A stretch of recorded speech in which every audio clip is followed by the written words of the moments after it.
नमस्कार देवियों और सज्जनों, मेरा नाम है Rishabh Dhanuka. I'm Rishabh Dhanuka, and this is the future update for just let's talk again, basically whatever you want to call it. Let's talk again, I guess. And in this video I'm gonna talk about more future comments. Some of the comments are obviously like me yapping, and I'm a yapper, which is justified because I my content are yapping. I just gave a perspective from a citizen of India. I have no political affiliation, no educational affiliation. I'm not giving you educational, like I'm not giving you teacher based videos. I'm not giving you any I would say info. I'm not giving infotech videos. I'm just giving you my opinion videos, and I like to get grow with the audience, get informed. And there's a lot of comments which is like obviously blah blah blah because I was yapping and I was ranting about that stuff. The first comment I've already replied, you look like confusion G, which probably I am, I've said before. Then comment says it's rarely common modern government. Gujarat is a city. As I've said before, I was trying to mention Ahmedabad, but as I've said, I make videos like my speech pattern is very slow. I speak very slow. So for the YouTube videos, I try to make it more fast, and in that process, I fumble a lot. So I apologize for that. And he said full comedy. I mean, if you enjoyed my Yappadoodle, I guess okay. That was my opinion on just watching the Brute video, because the Brute India video was a very small, very small section of the video. Like they didn't like. If there was possible, if the government releases the full assembly session, I would like to watch it. If somebody has knows whether you can get it, send me a link about it. And one side you're complaining about censorship, and other side we are talking about a lot of shit coming when searching on website. See, people, as I've said before in my early video as well, let's talk. People monetize other people. People I've seen, as I've said in my let's talk video before, people have monetized children, people have monetized families, people have started monetizing everything. And it's become a problem in the economy because there are not enough jobs, and social media has kind of created like you can create your own YouTube channel, you can create your own stuff, and you can create and like start your own. It's like starting, if you had a self-funded television channel, basically it's online television basically. So people started it, and it in the early boom when the Geo happened, people started posting more content, and I started saying more gibberish on TikTok. Fortunately, TikTok was banned in India because of the China-India dispute and the China border issues. And a lot of Chinese apps were banned. Some were convenient, some were just useless. Some of the apps I didn't even use. I didn't think I've even used CamScan or these kind of apps or WeChat. I did have an account, but I never used it physical because most of the things were happening on Facebook, WhatsApp, or Telegram, anyways. So coming to the point, they have like some of the viewers have told me about certain stuff, which I am very amazed.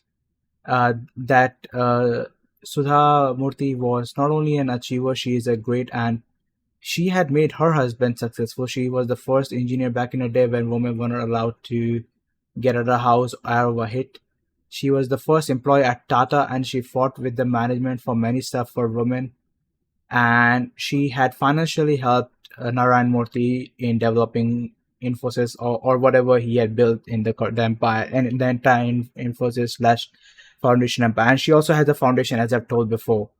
So like I can see that she has certain qualifications, and and I wrote in Wikipedia she's an educator, but I can. Anyways, my point is, I think like when you're dealing with modern policies and modern stuff, I guess yes, there is should be restriction on certain stuff, because India is a, despite pushing education, as I said before, education over censorship before, people didn't get the idea.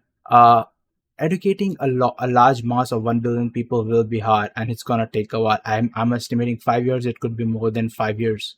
When you're talking about censorship, you're talking about establishing a censorship body. What I'm going to talk about is talk about regulations. These regulations will help create a better future, and will create some boundaries and create some limitations for younger creators.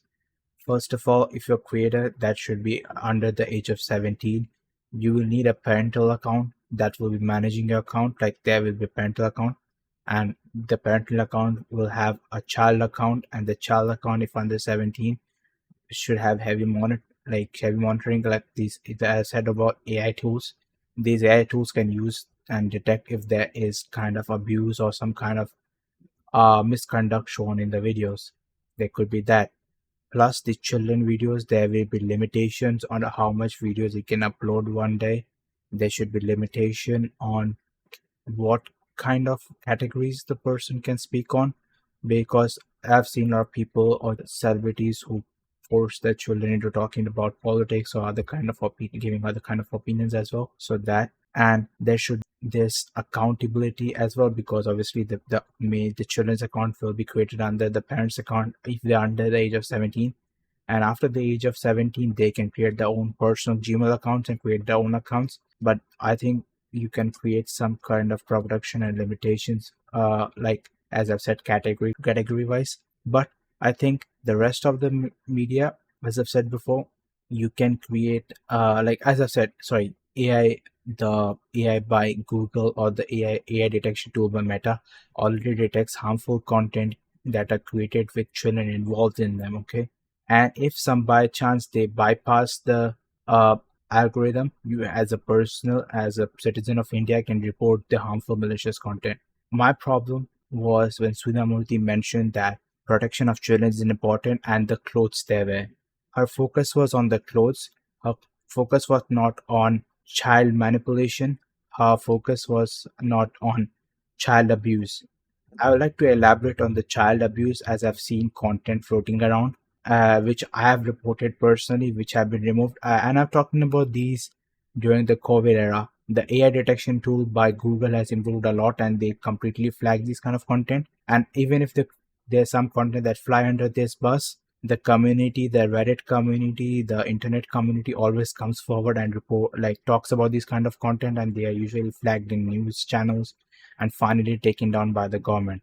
So if there are certain harmful content, the government can always appeal to the platform to remove these kind of harmful videos, and the platform will gladly remove these kind of videos because it degrades the standard of the platform anyways. So yeah, I don't think there is any particular child censorship policy required, because the policies laid down by YouTube, if you read those guideline policies laid down by YouTube or laid down by Meta, which is the owner of, I said, Facebook, Instagram, and even you can check out the policies laid down by Snapchat. They are very against child abuse or child manipulation, and they are always for child protection. So you can check those policies out, and if you still feel that you're not content with those policies, you can create new censorship policies. But I feel like they're substantial enough that help in detecting these malicious videos.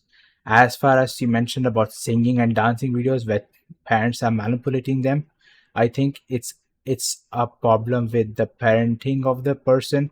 And I think there are child protection laws which provide protection against bad parents. I think we already have child protection laws against them. I don't think we need a separate social media protection law, because if you're a person who's under the age of 18, your parents' responsibility, and we have child protection laws that directly attack the parent that are manipulating them. So we don't need a separate social media law for that.